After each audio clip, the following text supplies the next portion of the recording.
এই জানোয়ার ছেলে, এই ওঠ ওঠ বলছি, ঘুম থেকে ওঠ। পাশে বাড়ির প্রিয়া গেল তো পালিয়ে, তুই থাকতে অন্য কাউ কি করে পালিয়ে নিয়ে যায়? এবার দিচ্ছি আমারই কোন ব্যবস্থা করতে হবে। ওঠ ওঠ বলছি, ওঠ। খালি পড়ে পড়ে ঘুম আর ঘুম। না গো দিদি না, আমার ছেলে যদি একটা প্রেম করতে পারতো গো, আমার থেকে খুশি আর কি হতো না। ওই অকম্মা শুয়োরের নাতির কি আর আছে গো দিদি, ও খালি পড়ে পড়ে খালি রিলস দেখবে আর রিলস দেখবে আর বন্ধুদের সঙ্গে ঘুরতে যাবে। কোনো মেয়ে ওকে পাত্তা দেবে না গো, আমি যে আমার ছেলেটাকে নিয়ে কি করবো?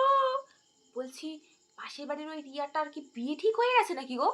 আমার ছেলের সঙ্গে ওকে ভালোই মানাতো, তো এই হতচ্ছাড়াটার জন্য আমি কোনো মেয়েই খুঁজে পাচ্ছি না। কি যে করি বলো তো?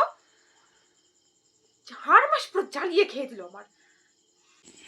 এই বাবু, বলছি একটা কথা বলবো। পাশের বাড়ি ওই যে দিয়া আছে না, দিয়ার না সবেই ব্রেকআপ হয়েছে।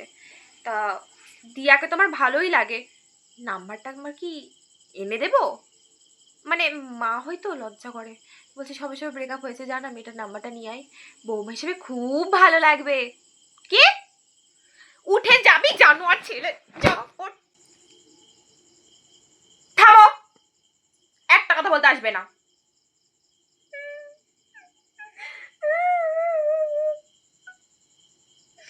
আমাকে থামাতে পারছো না?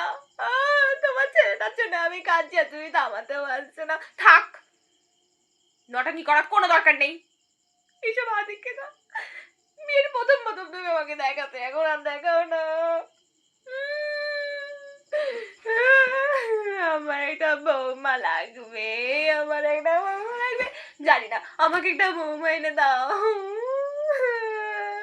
তুমি আর তোমার ছেলে এই 10 বছর ধরে আমাকে একটা বৌমা এনে দিতে পারছো না। ছেলের বয়স 30 হয়ে গেল, ছেলের কি 40 বছরে বিয়ে দেবে গো? তুমি তো বুইড়া পাঠা হয়ে গেছো। আর আমিও তো আমি চাই আমার ছেলের বিয়েতে আমি একটু ভালোভাবে সাজবো, আমার বিয়াই আসবে, মানে ছেলের শ্বশুর শাশুড়ি আসবে, ওদের সামনে একটু ভালোভাবে সেজে যাবো। তুমি কি আমাকে আড্ডামড়ি বুড়ি বানানোর পর ছেলে শ্বশুর শাশুড়ির সঙ্গে এরকম ঘুরতে পাঠাবা বা কিছু করবা?